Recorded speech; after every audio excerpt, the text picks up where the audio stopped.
Welcome to the Ancient Coin Podcast with Aaron Burke, a show about ancient coins from the viewpoint of a seasoned professional with nearly 30 years' experience. Here's Aaron Burke and Mike Nottleman on the Ancient Coin Podcast.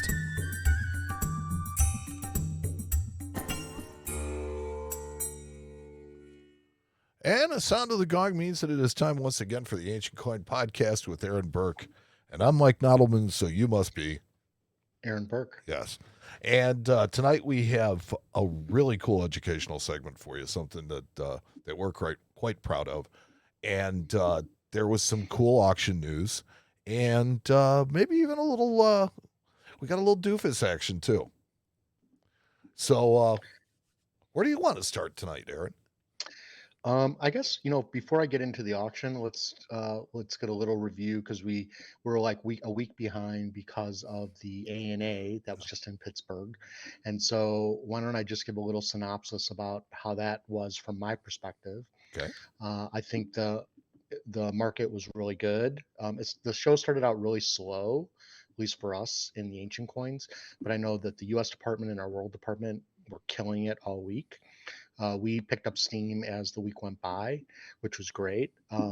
I would say that there was probably less collectors there than normal ANAs. That was just our impression. But in general, it was a great show. And it was Pittsburgh. Pittsburgh was fine. How was Pittsburgh as a venue in general?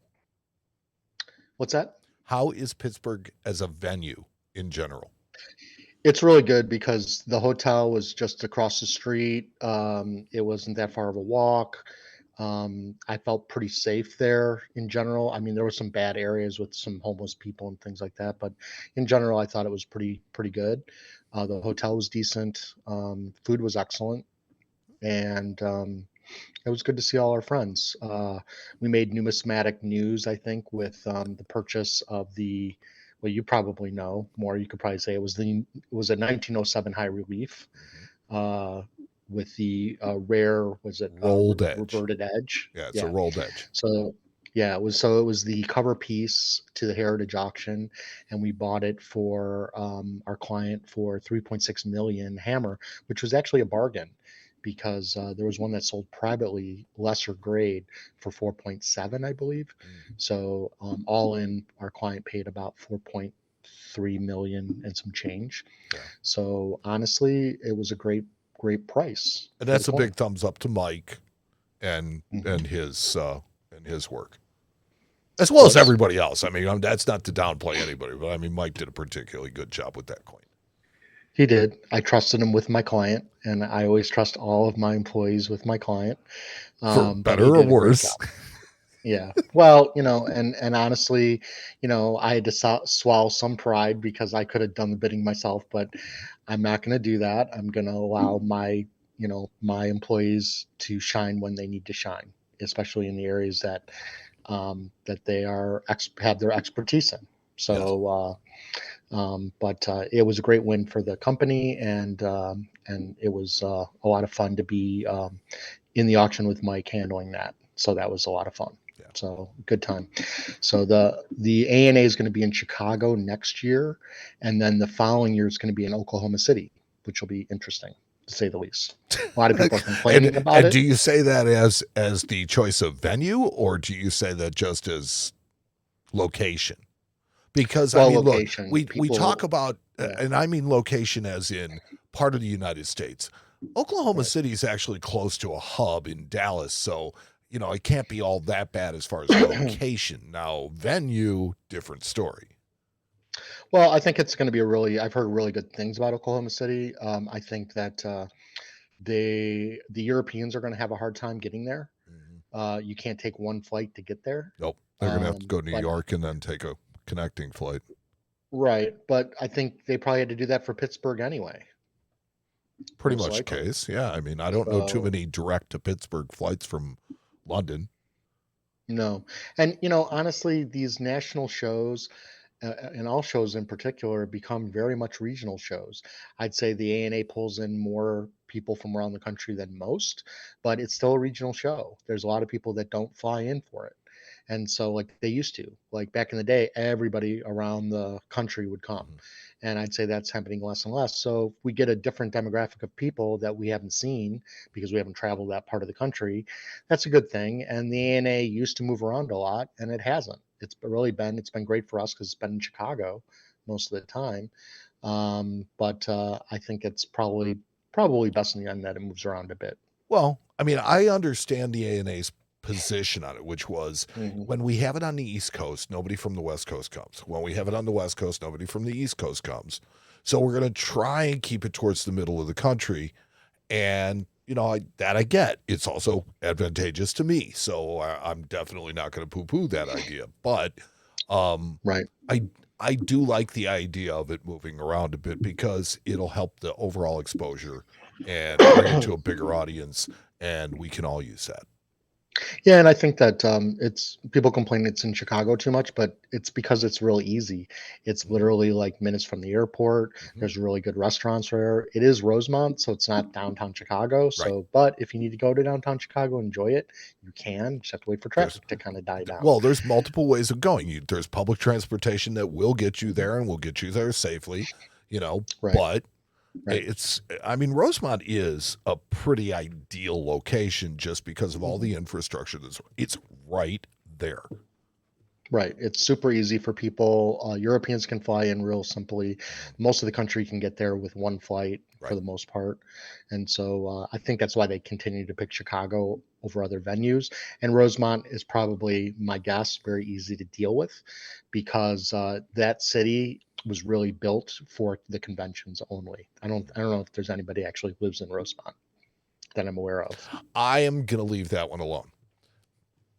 So it is a very safe place. It's a beautiful place, and it is very friendly to tourism. 100%. So anyway, let's get into the auctions a bit. Again, it's still summer, and now the Europeans have basically taken off all of this month. They're basically gone. So, but there is an auction coming up September 5th. It's the CBG auction. They're out of Paris, France. We haven't really profiled them on the show before, so I thought, what a good chance to do that. And I would say ordering coins out of France can be difficult because it takes a while to get the export papers. I've got one auction house that I bid in probably 5 months ago, and I still haven't gotten the coins. I think they just shipped them. Wow. So because they were waiting for an export paper. CGB is actually really good about getting the paperwork done. And in some cases, on some of the better coins, they'll have the paperwork and the export papers produced before the auction. So it's much more streamlined to get the coins out quickly. So I do enjoy working with them. I just bought some coins recently from them, and they were excellent. So that's why I'm profiling them. So let's do the first coin, Mike, and that's going to be the Julius Caesar and Octavian Deponius. This one may have a little bit of smoothing, which means that they may have shaved down the fields a bit to get those faces to pop a little bit, but it's not terrible in general. But it's a really interesting coin, and I love this type for a lot of different reasons. The first being that this was struck in Gaul in the Roman colony of Vienna. Vienna was the first conquered by the Romans in 121 BC and then transformed into a Roman colony in 47 BC by Julius Caesar. And then after Caesar died and Octavian took over, maybe 10 years after this coin was issued around 36, this was issued in 36 BC. And so what you have here is you have Julius Caesar being celebrated on one side, and because Octavian, who later becomes Augustus, the first Roman emperor, it was Julius Caesar's adopted son. So here the Senate made Julius Caesar imperial god in 42 BC, and so here Octavian saying basically he's the son of God on the other side. Basically. So they killed him and then they deified him. And right. So this is kind of dynastic, right? Right. To use a big word. But issued by Octavian. The ship on the reverse most likely alludes to some type of major naval engagement, which could have been Agrippa defeating Sextus Pompey, or something along those lines. But so that's a prow of a ship on the reverse of that coin. Was there smoothing done to the reverse as well? No. You can see it's not real sharp. But if you look closely on the enlargement, you could probably see it. It's not terrible, and it may be fine. It might be. There may not be any tooling on it. If it's. I will tell you, I'm having a hard time seeing tooling. I mean, there's a couple of places where it's it's questionable. It's a little sharp around the noses and things like that. So that's typically what they'll do is they'll lower the fields to raise the profiles of faces more. And that way it doesn't really affect the device. It really just kind of lowers the field. Right. But in general, it doesn't look bad to me. You got to, like almost all ancient bronze coins at some point were cleaned mechanically. You can clean them chemically, but it's not easy.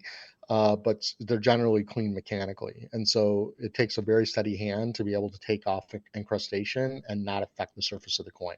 Yeah, because you can see corrosion in the places where there's like divots in the coin. You can see the corrosion in there. So yeah, this coin had to be absolutely crusty. Sure. And but the portraits are really well done, and I think it's just a cool piece of history. So these are always fun. They're not always real expensive, especially in lower grades, and it's a great coin to pick up with, and it's a great point of history because you have Julius Caesar and Octavian kind of meeting before Augustus kind of takes off. So this is really cool after Julius Caesar has been assassinated. And how is the euro doing right now comparably to the dollar? Last I checked, it was at like 107, 108. Okay. So it's pretty close to 1 to 1. This is starting at a nice 950. Yeah. I think, I think that's probably a $1,500 coin.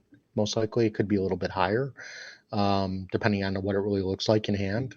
But it's a nice coin. It's decent. If you look at a lot of these, they don't always look nice like this. So and they don't have the artistic quality in the die work, and so if we get into grading, which again I'll explain later, grading is really kind of like the last part of this, because really when I look at this coin, the first thing I'm looking at is its artistic merit.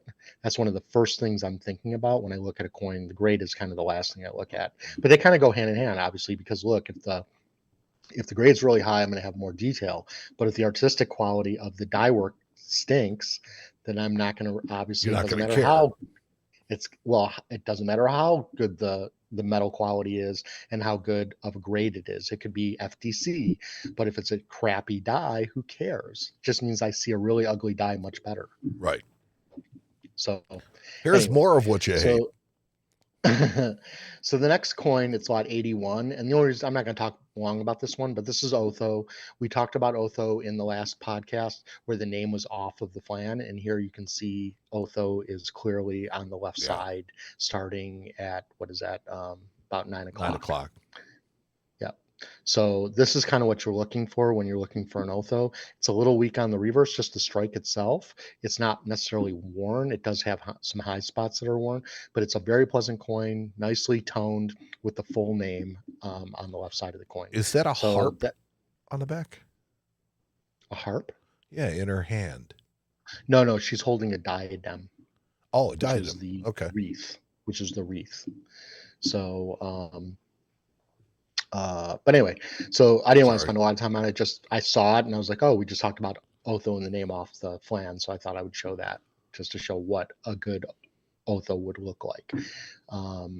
Okay. So anyway, usual, I'm derailing things. That's what I do. Moving forward, lot 178, we're going to talk about the coins of Constans II, and one in particular. This is a solidus, which is the denomination of the coin, and this was issued in Carthage. And all of the coins that are minted in Carthage by any of the Byzantine or Roman Empire, Eastern Empire. Because my dad would say that there's no Byzantine Empire. That was coined later in modern time. Well, there's Turkey later in medieval times, I believe, or dark ages times or whatever. And so the what we consider the Byzantine Empire, they don't consider themselves Byzantines. They consider themselves Romans. Mm-hmm. So and so we like to call them Romans as well. But at the city of Carthage, they were really small, thick gold coins that had the same weight, generally the same weight standard as the larger solidi that you see. And so we always know that it's Carthage from this denomination because it's smaller, really thick like this, and kind of cruder in general. So the production, it just completely looks different, but the weight standard is correct. What's interesting about Constans is, so he reigned between 641 and 668. And you know what his nickname is, Mike? No. The Bearded. Constans the Bearded. Doesn't it make sense? Sure, absolutely. He's got a magnificent beard. He does. So, so his reign coincided with the Muslims kind of invading Rome and that part of the region, and he was forced out of Egypt in 642 AD. Or the Romans were forced out of Egypt by the Muslims in 642 AD. Constans was the first emperor to visit Rome since the fall of the Western Roman Empire in 476, and the last one to visit Rome while it's still held by the empire, which is pretty interesting. He also, towards the end of his reign, he started to, the capital was no longer in Rome. It moved to Constantinople, which was in modern day Turkey. And the citizens of Constantinople started to have hatred towards Constans. So he left the capital and moved to Syracuse in Sicily, which is interesting. So you wonder, like, were a lot more of these Carthage coins minted there because that's where the emperor kind of went to that part of the world. So, which is kind of interesting. I don't know if that's true or not. The gold in it looks something I thought about. The gold in it looks really, really pure. Yeah, well, most of them are pretty pure in general.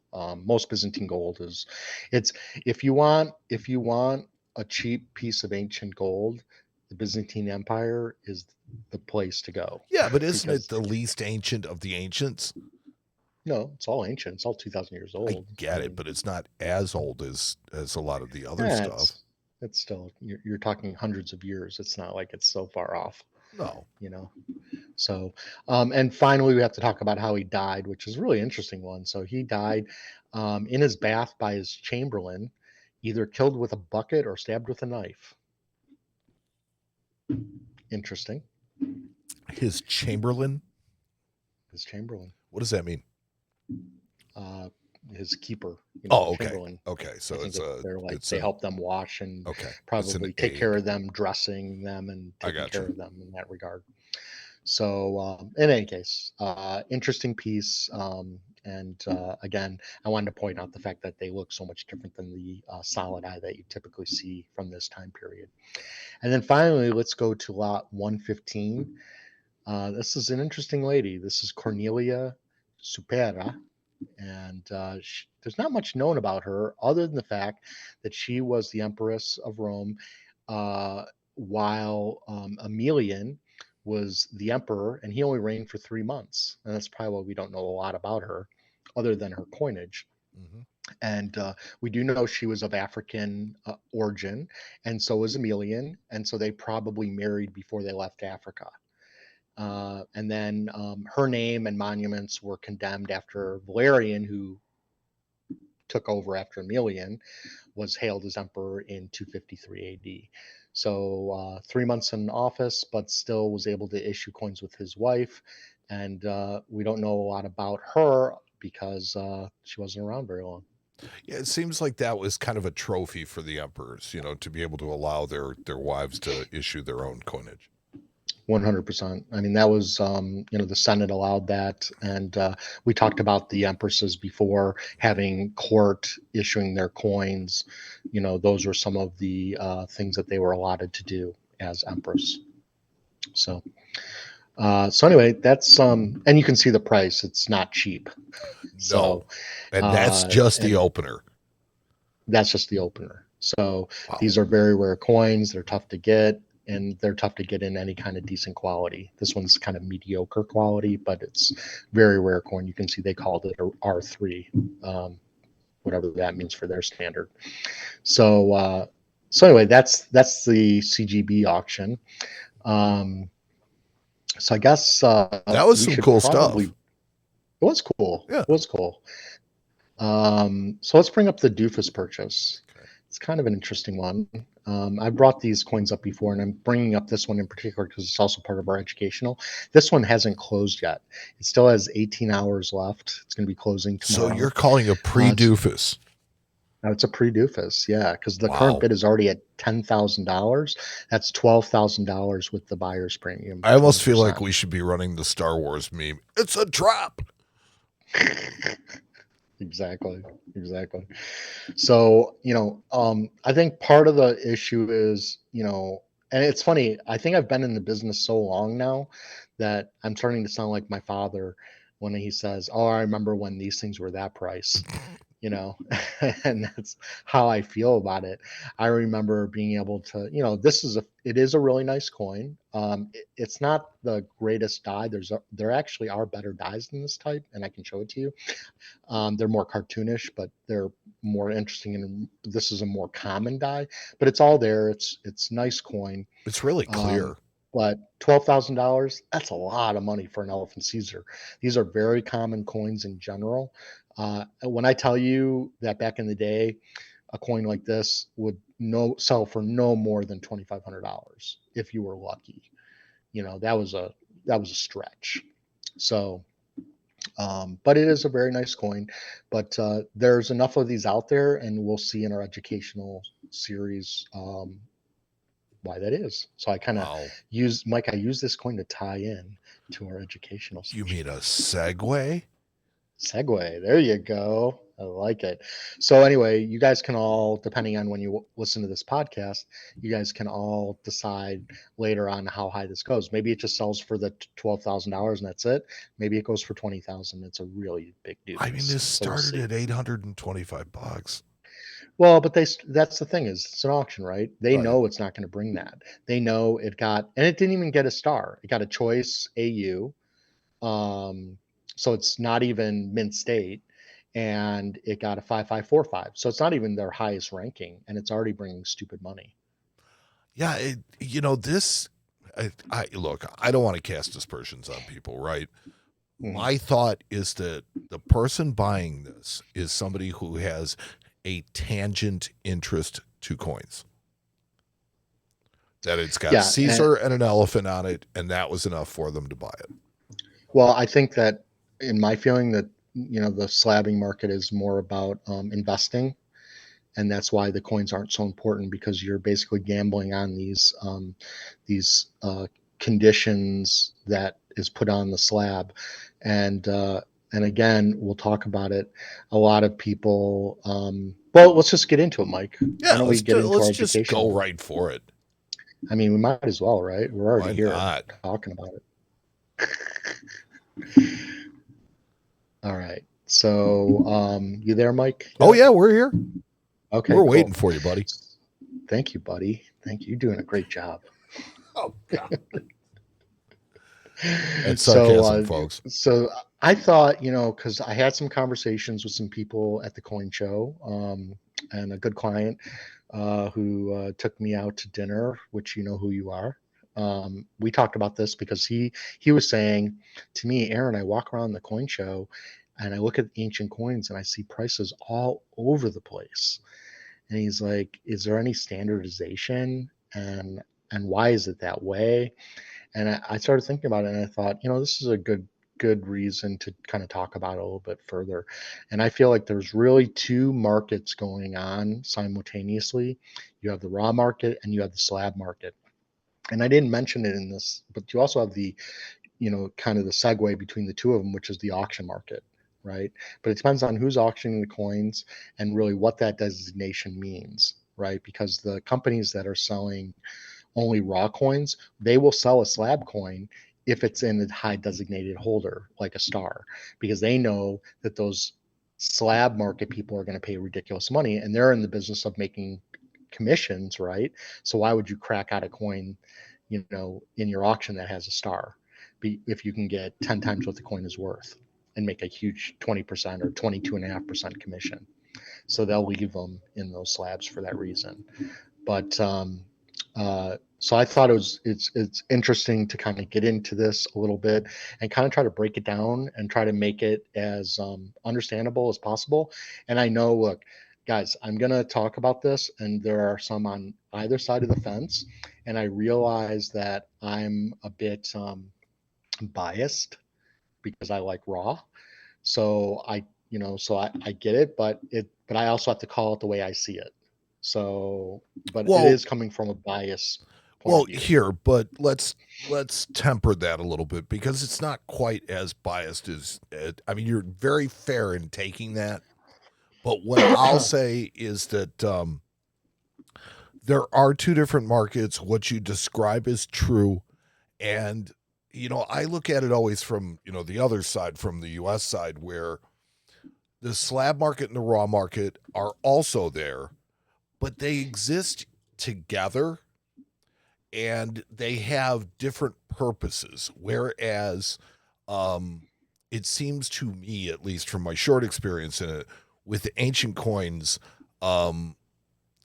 there are a lot of people that are leaning on the grading service heavily, and they're investing a lot of money into coins based on the grading service opinions, and the grading service opinions they're not even guaranteed. I mean, they don't guarantee the authenticity, they don't have buyback guarantees, stuff like that. So it is a completely different animal, and yet they're treating it like something it's not. So that's... Well, what I would say is that in U.S. coins, and this is what I know about U.S. coins, is that if the coin is not worth putting in the slab because it costs more to put it in the slab, you're going to keep it raw. In general.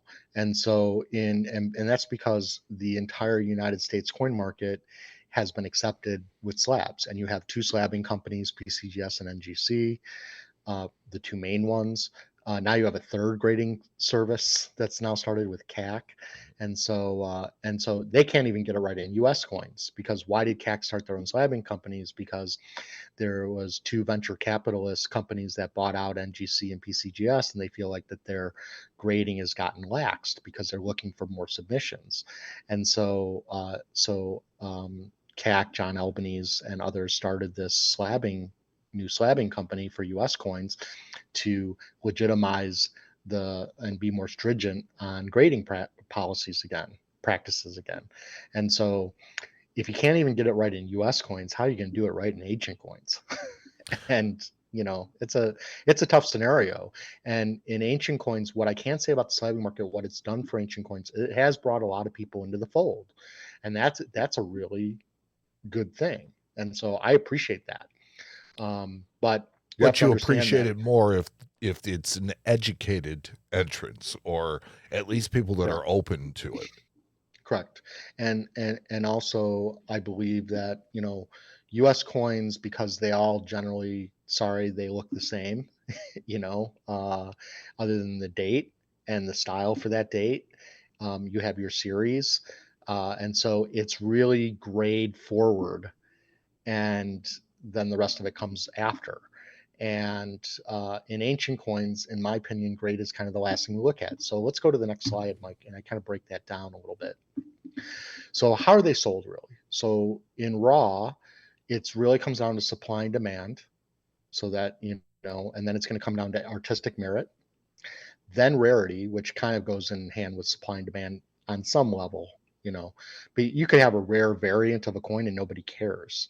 So rarity is kind of like, that's why I put it a little bit further down.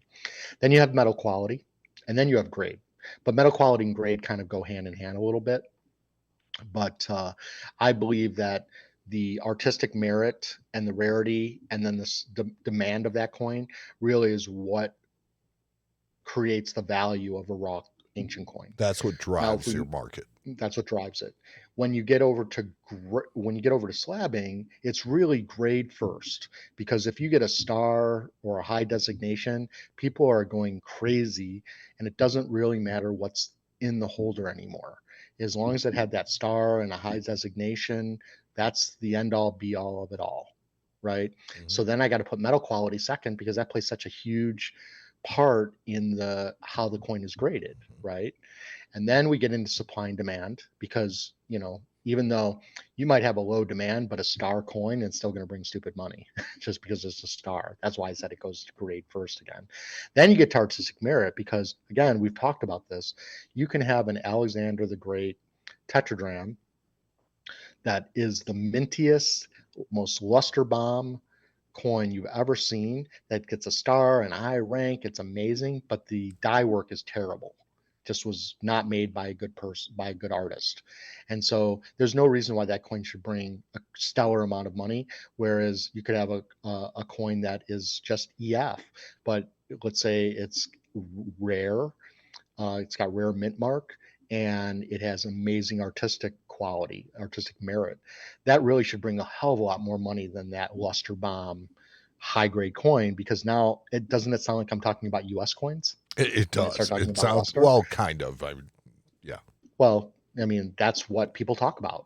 They don't talk about like, oh, they might talk about how rare a US coin is, but again, and also I have to admit that when it comes to, like, let's say the silver Eidmar, right? It doesn't matter if what NGC gives it, it's still going to go for a crazy amount of money, yes, regardless if it's raw or slabbed. See, that's where I see the parallel, because in U.S. coins, we have the 33 double eagle. There's one of them. So there's one that's legal to own. That's the one. It's in a slab. It's got a really high grade on it. Why? I don't know, because it's been cleaned. But I kind of, and cacked. Yeah, it's kind of scary. But I equate that to the gold Eidmar, right?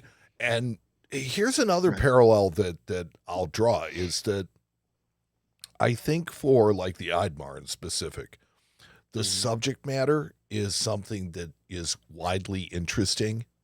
And so because of that drives demand on that coin, period. Yeah. It's just the subject matter. There's definitely things that transcend between both. And also a lot of the Eidmars have rough surfaces, so it's never going to get a high designation as far as grade goes. But the rarity and the demand is so high, it doesn't matter at that point. Well, in U.S. coins, they're always pushing variety, right? It's like, this double die, this. And it's like, this is where this kind of ranking really comes into it, because what I'm finding out, what I'm learning, is that the easier you can see an error with the naked eye, the more demand it's going to have. Right. So it's like that just kind of expands the audience for it. With the ancient coins, it's the subject matter. Is it interesting? Is it something that people can identify with, or does it really scream out a particular part of history that is well known? Right. Yeah. So if you want to go to the next slide, I thought I would bring this up. I'm not trying to insult anybody. It's just the way I see it. And it's just an opinion. So if I rub somebody's feathers the wrong way, sorry. Who sells them? So as a raw retailer, I would say that most of us have a very long history in the ancient market. Because slabs are relatively newer, and because you don't have to know anything about ancient coins to sell them when they're in a slab, which has been helpful for the slab market in ancient coins to elevate it, because you've got a lot of US guys that are dealing in ancient coins that never dealt in ancient coins before. So and so that's helpful. But I would say the most famous guys that have been in it the longest, they don't slab ancients in general. Typically we're known experts. My father's a well-known expert in the field. I think a known expert, generally speaking. And there's a lot of major experts overseas as well that have written books and who know this market very well, that don't sell slabbed coins. It's just because we come from the old way the way ancient coins have always been sold. You know what I'll also credit it to? So, and I think this is really important because it transcends ancients, US, all that stuff. When you find your experts, those are people that generally know how to identify, how to find provenance, and know how to grade the coins themselves. And so they don't need somebody else's opinion on what the grade is. They know what it is. And it is that expertise that makes them money. The slab retailer has to buy a coin and make a grade or buy it super cheap in order to make money. Whereas, your raw retailer doesn't have to. They just have to encounter the coin, know what it is, and be able to buy it. Yeah. And, I've had this discussion with people who will say to me, why don't I get my whole collection slabbed, give it to Heritage, and make tons of money? Well, but you're at the mercy of the grading service, because if they put a negative comment on the slab, you're not going to get anywhere near what the coin is worth. Whereas if you sell it raw, the raw collector, and again, this is the third point, we're selling to experienced buyers, that a little flaw or a mark isn't going to bother them if the artistic merit and the rarity is super, super, super important. I've seen tons of very rare coins sell at Heritage and Stacks and other people who sell slabbed coins that don't do well with it because it doesn't have a high designation, but that coin will never have a high designation because it's so rare. There are literally coins like the Cornelia Supera that we just showed a little while ago. They always come rough, right? So it's never going to have a high designation.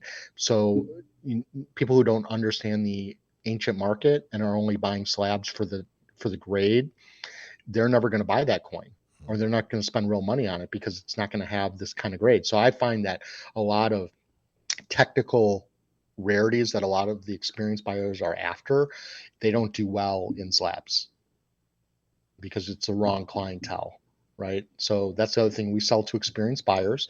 A lot of our experienced buyers don't like coins in slabs. But I do have people that will buy raw and put them in slabs, and that's fine. I've never had a problem with that. Use NGC as a vetting process. There's nothing wrong with that. Yeah, and it protects it to some small degree. It does. And then finally, we give a lifetime guarantee, most of us. I think the slab retailers will generally always will give a guarantee as well. I don't know if they have to push it as hard because it's kind of a gray area when you have Numismatic Guaranteed Corp slabbing your coins, and a lot of people don't understand that they don't guarantee the coins. Right. And so once it's in that holder, people just think, oh, it's good and that's it. The story Numismatic Guarantee Corp does not guarantee the numismatic. Correct. So now if we go over to the slab retailer, again, they're newer to the market. They use slab grades to set their prices. And I find that generally it's telemarketers or investor types that tend to sell these things.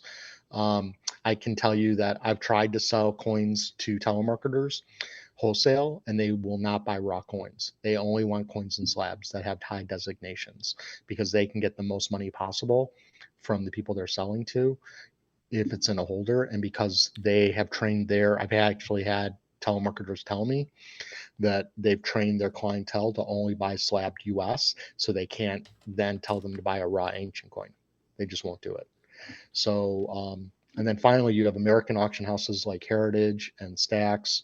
Those are the two biggies in the US that typically only sell slabbed coins.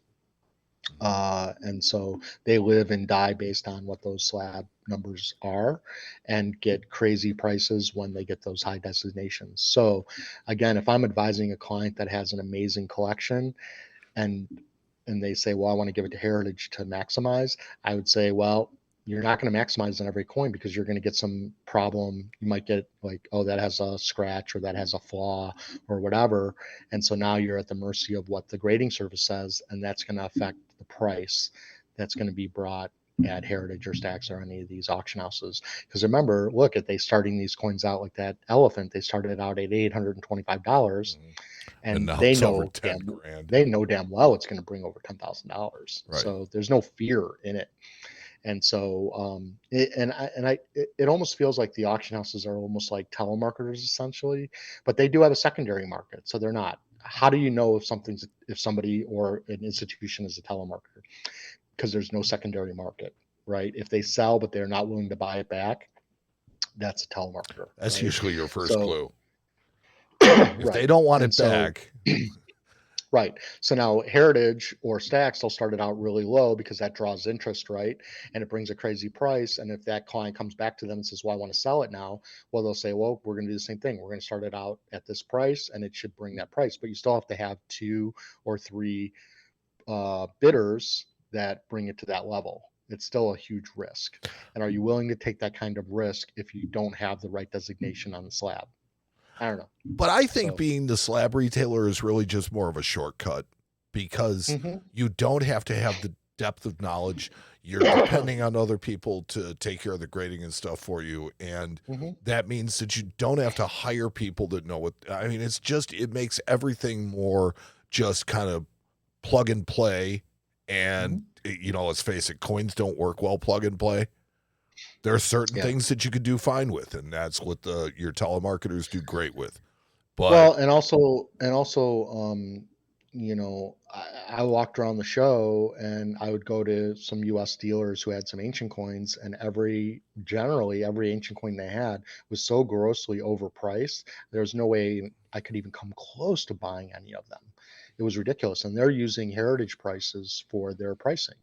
Right, because they're the biggest sellers in the world of, in my opinion, that's publicly showing slabbed prices, right? And so that's where they go. They're not going to Coin Archives to look at pricing. They're going to Heritage to price their coins. And so I can't buy anything from them, not even close.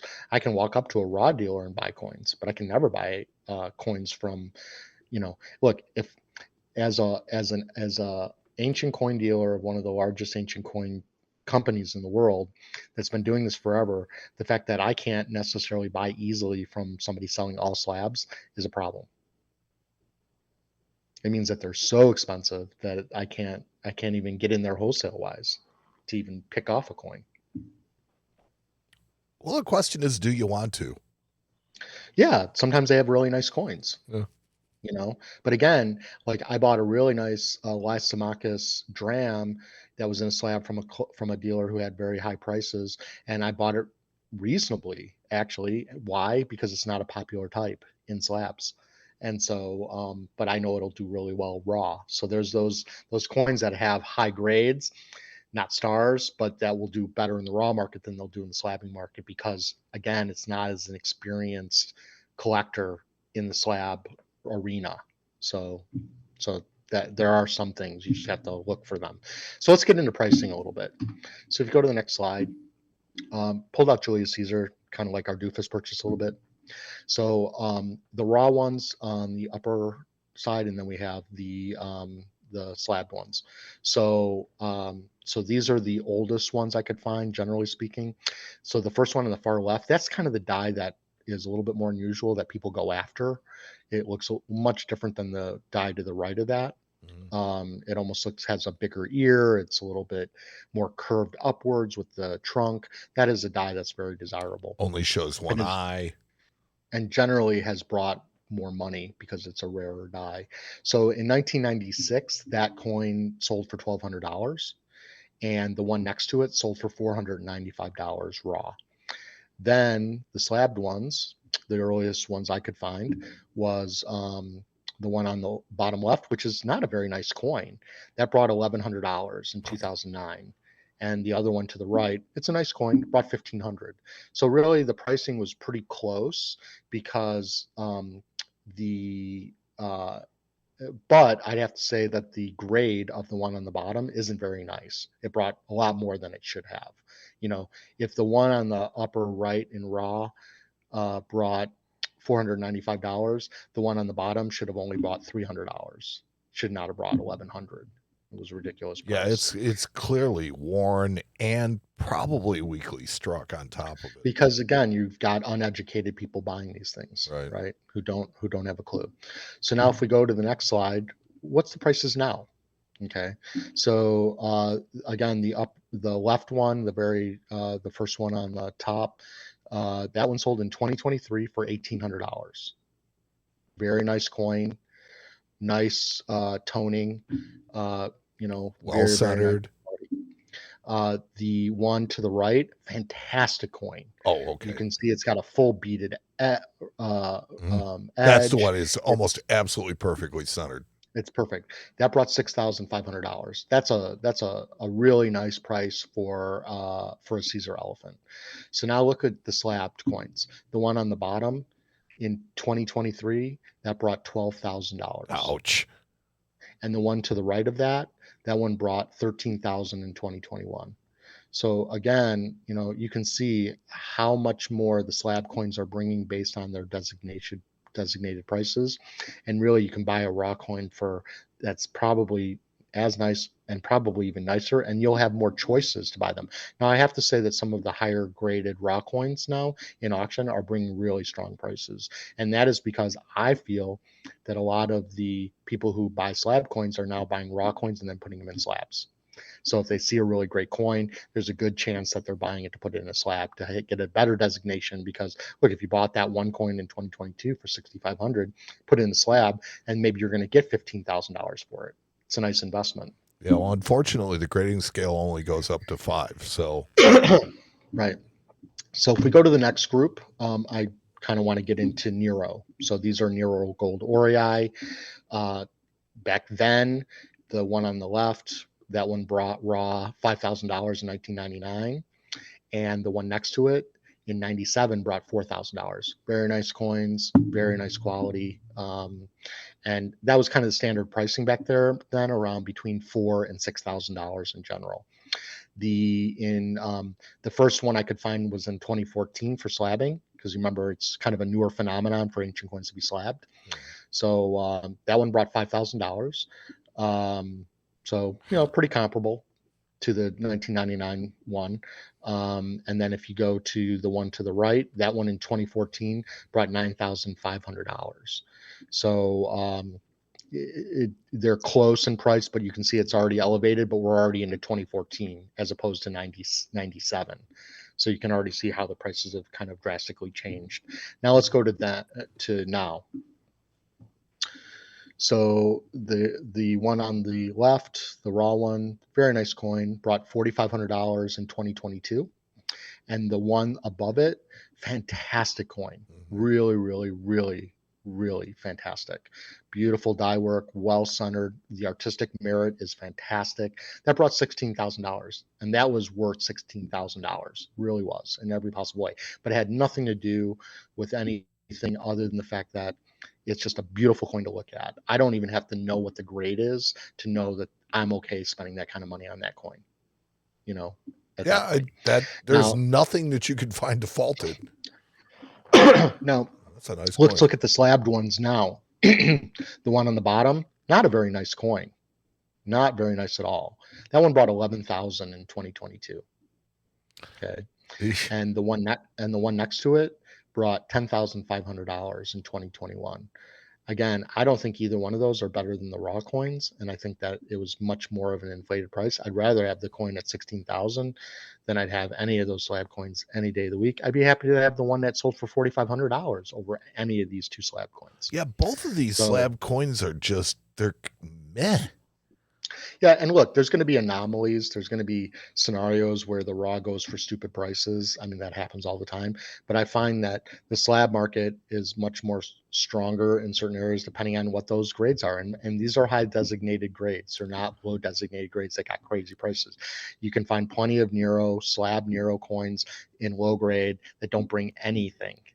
Because again, it's grade first with the slab coins. Yeah, but I mean this okay, so I'm talking about the one from the slabbed one in the middle, down at the bottom 2022 11,000. It's not a nice coin. That coin is horrible. Yeah, no, we don't know. We haven't seen it in hand. So no, but I mean, look at the image of Nero is what I'm saying. Oh yeah, it's like the image of Nero is just it's like it's right off. Right, it is. It is. It's pretty close to the one, stylistically, it's a little close to the one that's the raw one that sold for 4,500. You can see some similarities in the die work, but it's a much better coin. You know what it looks like to me now that I think about it? It almost looks like it was struck more than once. I don't know. They would just strike these ones. Yeah, I don't know. It's possible. They don't get too much ghosting on gold because gold, you got to remember, it's very soft metal. Right. So they didn't have to strike it very hard.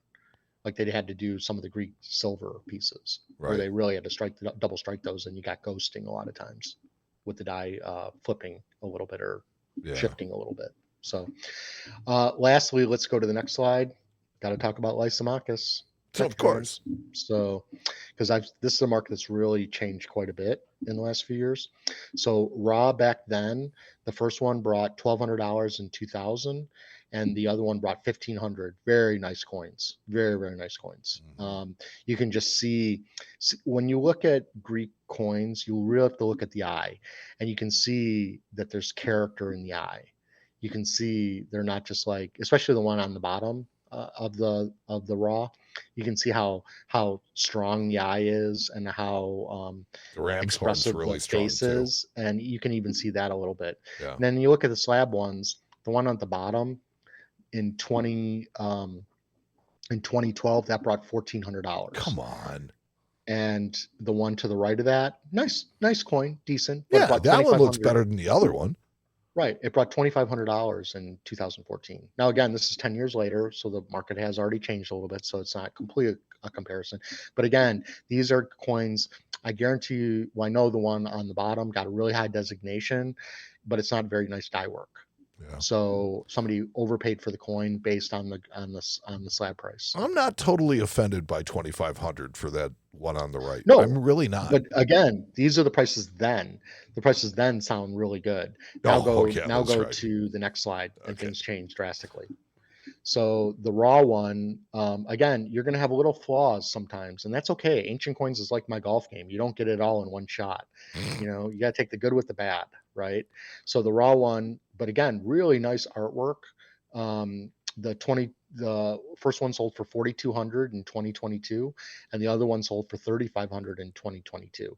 The one on the top, it has a little die break on the cheek, but it's not terrible, and it's a really beautiful coin, nicely toned, fantastic coin for $3,500. Now you go to the slabbed ones. The one on the bottom sold in 2022 for $17,000. Come on, wow. Give me a break. And the one next to it in 2023 sold for $18,000. He looks scary. The one on the right is a nice coin, but $18,000. I'd rather have that one for $3,500 all day long. I don't want that one for $18,000. The fact that I could buy, what is that, 3, 4, 5 coins for one, it's ridiculous. I mean, they're just not that. I mean, they're nice, but they're not particularly nice. And yet these raw coins, it's almost a mirror image of what U.S. coins do, because a lot of the slabbed ones end up being the better coins, and you just see it when you look at them. These is exactly the opposite. Mike, you have to remember that I would say only 10% of the ancient market, maybe it's up to 15 now, it's growing obviously, but it's a very small part of the market that's actually slabbed. So most of the best coins in the market are raw. And so you are going to get, and look, you're also getting fantastic prices in raw coins. What I've noticed now, it used to be that heritage for a while, when the ancient market wasn't, it was doing well, but it wasn't like doing gangbusters like it is right now. And the upper part of the ancient market wasn't competing against some of the early, when heritage really exploded with its pricing of slabs, people are just shaking their heads like, oh my God, this is crazy. It's like, and there was a lot of dealers that started like putting their coins in slabs and consigning them to heritage, smaller companies that don't have a clientele base. Harlan Burke can't do that. I can't take my best coins, put them in a slab, get a high designation, and give them to heritage. I wouldn't have any coins to sell. Right. Especially my best coins. I would have a bunch of mediocre coins, and my best coins would be to build heritage up. I don't need to do that, know, and I'd like to get these coins back someday. Obviously when I build a collection, the joy of selling these things is someday seeing them again and handling them in some capacity. And so, but these are the kinds of things, these prices are the things that most of us ancient dealers that are experienced scratch our heads. We just don't understand it. It doesn't make any sense. And to those guys that are playing the slab game, look, people do it in US coins too. There are people cracking out US coins and getting them into plus holders and getting them in higher designated holders all the time and making a ton of money based on their experience of, hey, what is the grading service going to do now? So I have a question for you. Mm-hmm. What do you think would happen if there was suddenly a grading service for ancient coins that actually did it correctly and stood behind it like a grade guarantee and an authenticity guarantee?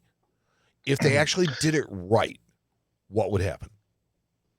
Well, they would get a lot more submissions for sure, probably from the dealers, because it would take the pressure off of them if somebody else was handling the guarantee, right? Right. But at the same time, you're still at the mercy of that grading company, and it depends on who's doing the work, right? I've said it and I'll say it again. For authenticity, NGC is very, very good. They do a good job. They can make mistakes. That's why they don't want to give the guarantee. Mm-hmm. But they're very good at what they do. But when it comes to like the stars and the high designations, I've talked to people who are only in the slab market for ancient coins, and they don't understand. They say it's very inconsistent. And so they don't understand it as well. And it's hard to argue with those guys doing the grading to tell them that they're not doing a good job or that they're not consistent. And I know that their job and they want to be consistent. But I think when you're looking at ancient coins all day and grading them, I think you can start to see spots that aren't there. I don't want a 5 million point grading system, but I don't think 5 is enough either. Right.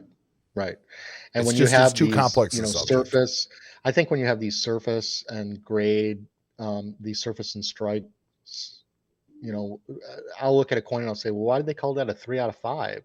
And I'll turn to the experienced dealer who's selling it and say, I have no clue. Makes no sense to me. Mm-hmm. So, but they're not giving you a playbook on why they graded it the way they graded it, And so, yeah, at least they publish their grading standards for US coins. Correct. And and why do they star certain coins and don't star other coins? Why do some people say that shouldn't have got a star, and other people say, why didn't that get a star? Yeah. So I mean, we talked about it a while ago with the heritage sale that had the Eidmar I bought. That was the storied Eidmar. If you're not going to put a star on that coin, you can't put a star on any silver Eidmar.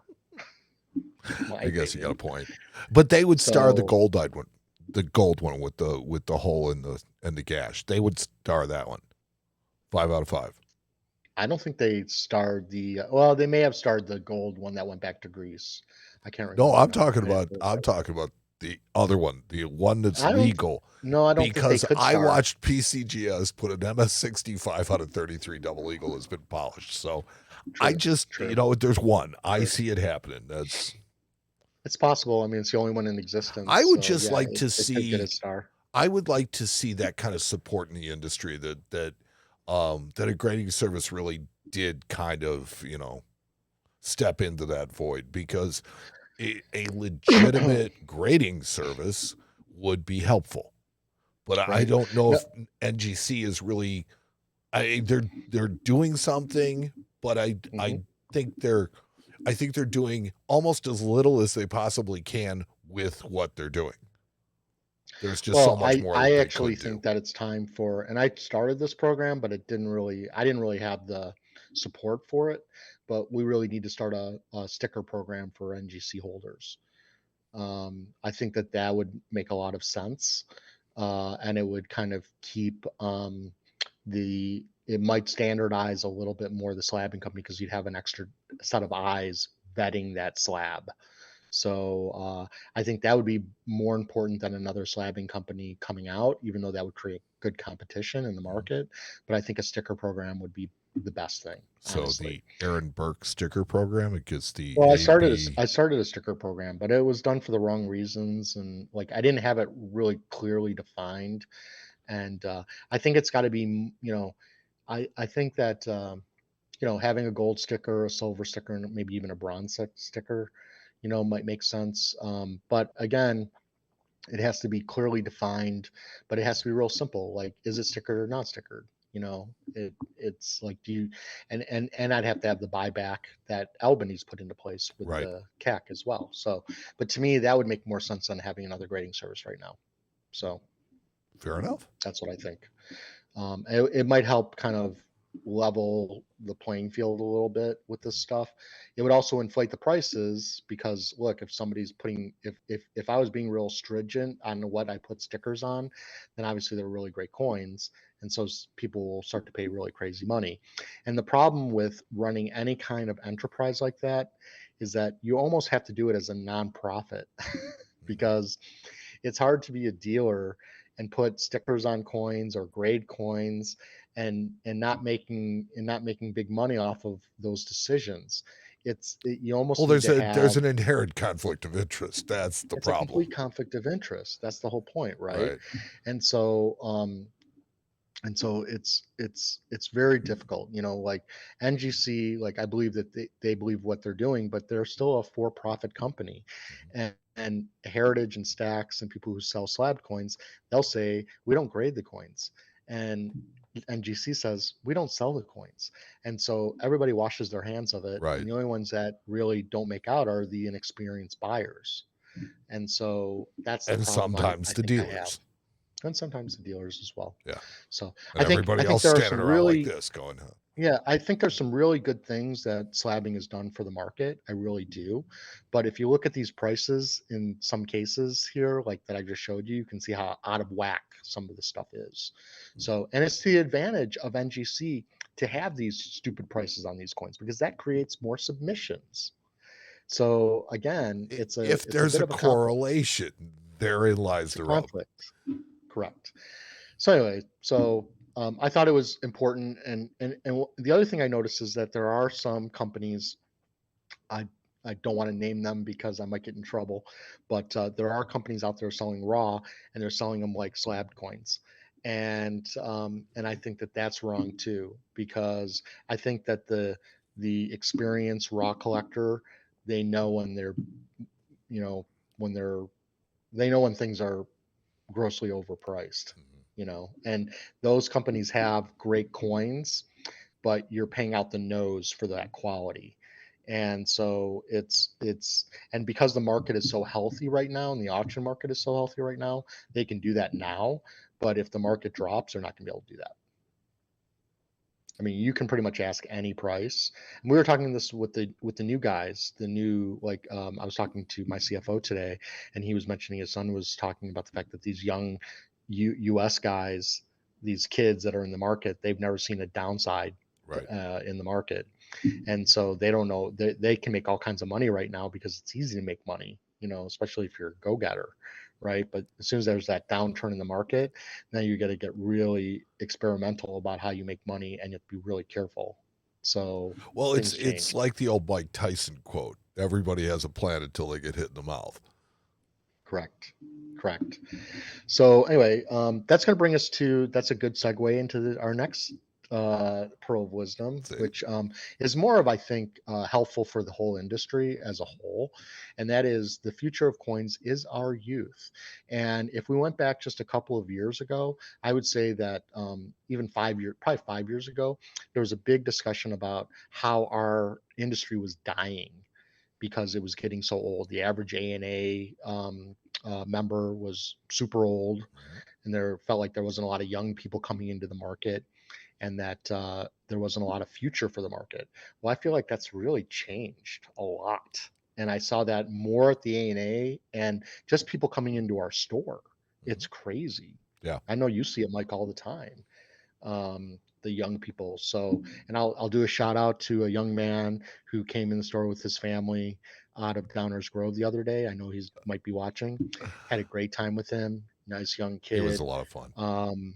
And was real excited, and I was excited to show him coins to get him excited. And I brought him in the back, let him hold the Coliseum coin.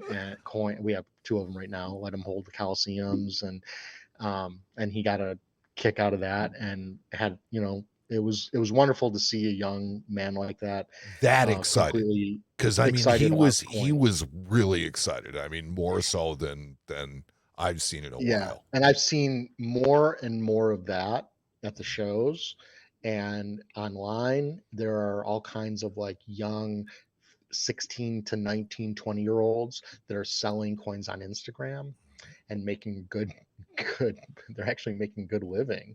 So a guy who interned with us, Jack, he's going to be, and he has his own company. Smith is doing just big things, and I will watch for that kid in the future. Yes, there are a lot of kids out there. There's a whole group of kids like that. There are. It's really insane. The Witter U kids, are great, and I have hope now for the future in this hobby, because I really, really do think that it's getting better. But I also think that technology, right? It's the podcasts, it's the content, all the YouTube and stuff like that people do, that really put it out there where kids can get to it now. Yeah, you know how many kids I've sat there and taken pictures of side by side at the shows and at the store? That's awesome. Trust me, after 30 years of doing that never happened before. And now it's happening all the time. It's so cool. Yeah. I love it. Yeah. And at Harlow and Burke, and I know a lot of the other companies do it as well. I know the guy who's the guy out in San Francisco who does Witter Coins. Yeah, Witter Coins, Seth Chandler. Seth Chandler. He's doing his what do they call it? His school, Witter college thing. Right. Yeah. Witter Coin. So teaching young kids about how to deal in coins, and then you have and doing a real job of it, not just like a certificate. These kids come out of there and they, it's like they got a few things up on me sometimes. Right. And they're being offered jobs out of high school. Yeah. It's crazy. So it's really cool to see. I feel like technology has gotten to a point now where the kids are starting to like reject it a little bit, and they're going back to, and part of it is the parents wanting to get their kids off of social media. And so in pushing, getting them into collecting. And then you have all this, like you said, our podcast, all of the great Instagrammers out there that have great content. And so the kids are picking that stuff up and they're getting into collecting. It's really cool. Yep. It's really, really cool. And we talked about it in our store. We have a program now. Kids come in, we give them all kinds of free stuff. Anytime somebody comes up to the table or into our store, we give them a free ancient coin.